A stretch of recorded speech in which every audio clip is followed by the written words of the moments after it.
তোমাদের যে তৃতীয় পর্যায়ক্রমিক মূল্যায়ন যে পরীক্ষাটি হবে সেটা তোমাদের 50 নম্বরের পরীক্ষা। পরীক্ষা দেওয়ার আগে অবশ্যই তোমরা সিলেবাসটি ভালো করে জেনে নেবে যে কত নম্বর, কোনটাতে কত করে নাম্বার থাকবে। তোমরা পরিবেশের যে কোন টপিকগুলো এখানে আছে তোমরা দেখে নাও একবার।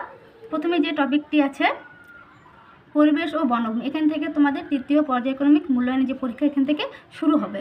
প্রথমে পড়বে পরিবেশ ও বনভূমি, তারপরে পরিবেশ, খনিজ ও শক্তি সম্পদ, তারপরে পরিবেশ ও পরিবহন, জনবসতি ও পরিবেশ, পরিবেশ ও আকাশ।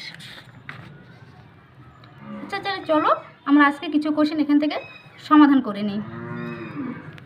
তোমাদের মোট 50 নম্বর পরীক্ষা হবে। 10 নম্বরের থাকবে এক কথায় উত্তর দাও। এক কথায় উত্তর দাও, এখানে তোমার 10টা প্রশ্ন থাকবে, 10টারই উত্তর তোমাদের করতে হবে। তারপর থাকবে 10 নম্বরের টিক চিহ্ন দেওয়া, 10টি থাকবে, তোমাদের 10টি করতে হবে। তারপর এখানে 5 নম্বর তোমাদের বাম স্তম্ভ ডান স্তম্ভ আছে। এখানে 5-এর বদলে অন্য কিছু শূন্যস্থান পূরণ থাকতে পারে, এখানে তোমাদের মিলাতে দিয়েছে। তারপর থাকবে হলো 2 নম্বরের, যেখানে 5টি থাকবে, 5 দুগুণে 10 নম্বর। তারপরে তোমাদের থাকবে তোমাদের 7টি, কিন্তু তোমাদের এখান থেকে করতে হবে 5টি, তাহলে 3 × 5 = 15, মানে হয়ে গেল এখানে পুরোপুরি 50 নম্বর। এবার চলো আমরা প্রথম থেকে শুরু করি। কি বলেছে, প্রথমে নিম্নলিখিত প্রশ্নগুলির উত্তর দাও। তাহলে 1 নম্বর দেখো, কক্ষপথ বলতে কী বোঝো? আমরা সকলেই জানি যে পৃথিবী গ্রহ বা উপগ্রহ নির্দিষ্ট একটি করে কক্ষপথ আছে। তাহলে আমরা কি বলবো, পৃথিবী যে পথে সূর্যকে প্রদক্ষিণ করে বা সূর্যের চারিদিকে ঘোরে তাকে বলে পৃথিবীর কক্ষপথ। যদি বলা হয় চাঁদের কক্ষপথ কাকে বলে, তখন তোমরা বলবে যে চাঁদ যে পথে পৃথিবীর চারিদিকে ঘোরে তাকে বলা হয় চাঁদের কক্ষপথ। এই প্রশ্নটির উত্তর তোমাদের যে পাঠ্য বই আছে আমাদের পরিবেশ, সেখানে 168 নম্বর পৃষ্ঠায় দেওয়া আছে। চলো একবার উত্তরটি মিলিয়ে নিই।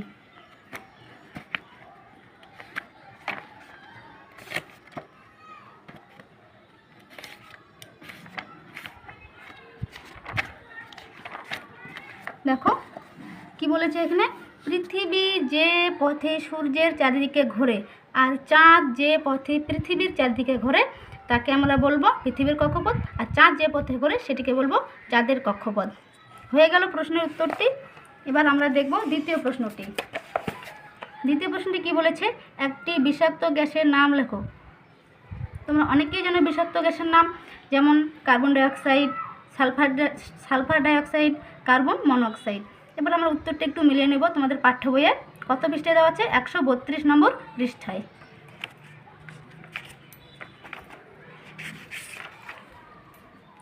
কি বলেছে দেখো, এখানে তোমরা পারলে বই এখানে দাগ দিয়ে নেবে। একটি বিষাক্ত গ্যাস তো আছে কার্বন মনোক্সাইড, আবার উপরে তোমরা দেখতে পারো sulphur dioxide, nitrogen oxide, carbon oxide, এগুলো সবই হলো বিষাক্ত গ্যাস।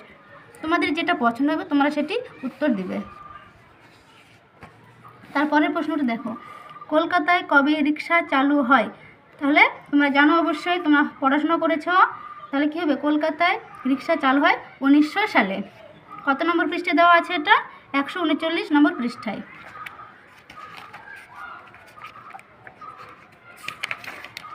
দেখো এখানে রিক্সা 1900 সালে কলকাতায় আসে। তখন 1900 সাল থেকে শুরু হয়েছিল কলকাতায়। তখন কি করতো, তখন জিনিসপত্র বয়ে নিয়ে যাওয়া হতো। যদি প্রশ্নটি আবারও যে অন্যভাবে বলা হয় যে কবে থেকে মানুষ বা রিক্সা শুরু হয়, তখন তোমরা বলবে 1914 সাল থেকে। একটু ভালো করে তোমরা যখন উত্তর করবা তখন অবশ্যই প্রশ্নটি ভালো করে পড়ে নিবা যে কোনটির উত্তর চেয়েছে, যে কলকাতায় কবে শুরু হয় নাকি মানুষ বা রিক্সা কবে থেকে শুরু হয় সেইটা চেয়েছে। এবার চলো আমরা পরের প্রশ্ন দেখে নিই। পানসি বলতে কি বোঝো? পানসি বলতে কি বোঝো? পানসি হলো এক ধরনের ডিঙি নৌকা। আচ্ছা এটা দেখি কত নম্বর পৃষ্ঠা আছে, 140।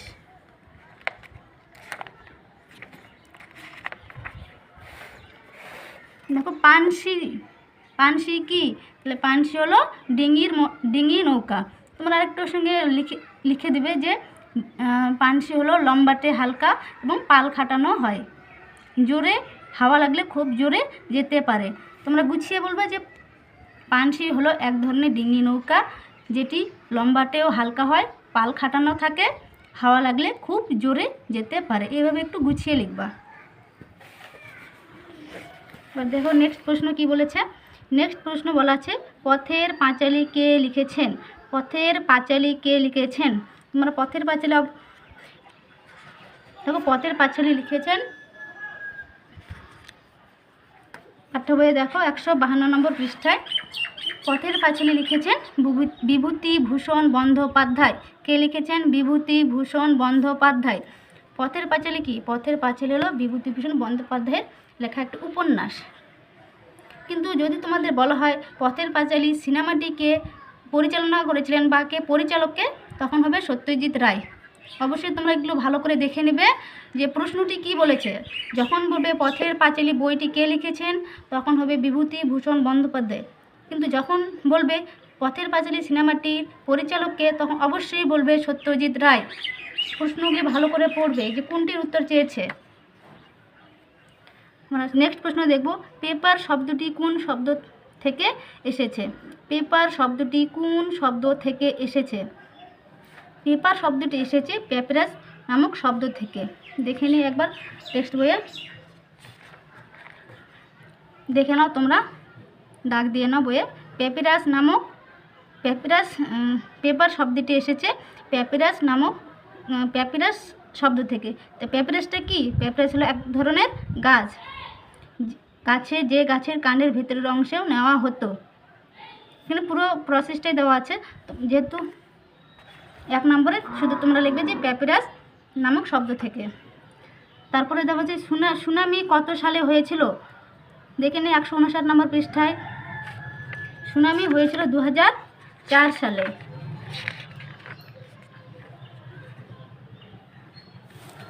দেখে নাও তোমরা প্রত্যেকেই 2004 সালে সুনামি হয়েছিল। সুনামি কি? একটি সামুদ্রিক জলোচ্ছ্বাস।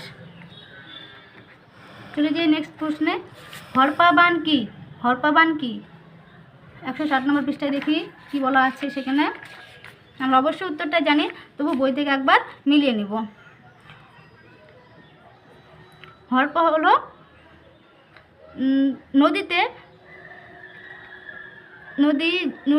নদী যখন নুড়ি পাথরে ভরাট হয়ে যায়, হঠাৎ খুব বৃষ্টি হলে অনেক জল নদীতে আসে। সেই জল নদী বয়ে নিয়ে যেতে পারে না, বন্যা হয়ে যায়। একে বলে হরপা বান। তোমরা বইয়ে দাগ দিয়ে নাও ভালো করে। যদি বলে কোন কোন জেলায় হয়েছিল, তোমরা অবশ্যই একটু দেখে নেবে। পুরুলিয়ায়, জলপাইগুড়ি ও উত্তরাখণ্ডে এমন হয়েছে। একটু করে চোখ বুলিয়ে নেবে। কোন সালে পশ্চিমবঙ্গে ট্রেন চালু হয়? কোন সালে পশ্চিমবঙ্গে ট্রেন চালু হয়? ট্রেন পশ্চিমবঙ্গে চালু হয়েছিল 1854 সালে। 152 নম্বর পৃষ্ঠায় দেখে নিই।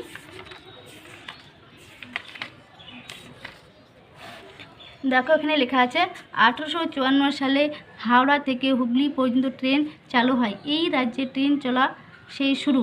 তাহলে কত সালে হয়? 1854 সালে। একটু জায়গাটা মনে রাখবে তোমরা, কোথা থেকে কোথা। যদি দিয়ে দেয় শূন্যস্থান পূরণ, কিংবা 1 নম্বরের প্রশ্ন হুগলি থেকে, হাওড়া থেকে হুগলি। নেক্সট আমাদের শেষ প্রশ্ন, কত বছর আগে সূর্যের জন্ম হয়? কত বছর আগে সূর্যের জন্ম হয়? কত বছর আগে? প্রায় 450 কোটি বছর আগে। দেখে নিই উত্তরটা।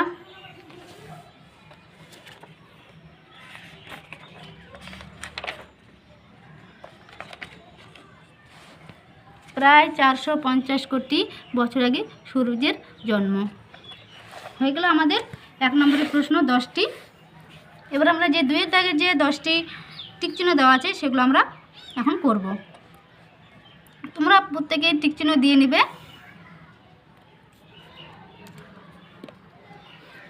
দেখো প্রথম প্রশ্নটি কি বলেছে, প্রথম কাগজ তৈরি হয় কোথায়? প্রথম কাগজ তৈরি হয় চীনে। ভারতবর্ষে প্রথম যাত্রীবাহী ট্রেন চালু হয় 1853 সালে।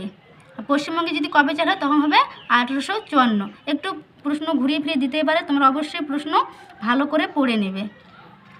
পৃথিবীর চারিপাশে চাঁদের এক পাক ঘুরে আসতে সময় লাগে 29.5 দিন বা 29 দিন 12 ঘন্টা। একটু দেখবে উত্তরগুলো, এখানে 29 দিন, সেটা 29.5 দিন, আবার অনেক জায়গায় থাকতে পারে 29 দিন 12 ঘন্টা। উত্তর কিন্তু একটাই। একটি পরিবেশ বান্ধব পরিবহন। পরিবেশ বান্ধব পরিবহন মানে কি? যে পরিবহনগুলি পরিবেশের কোনো ক্ষতি করে না, সেগুলিকে আমরা বলি পরিবেশ বান্ধব পরিবহন।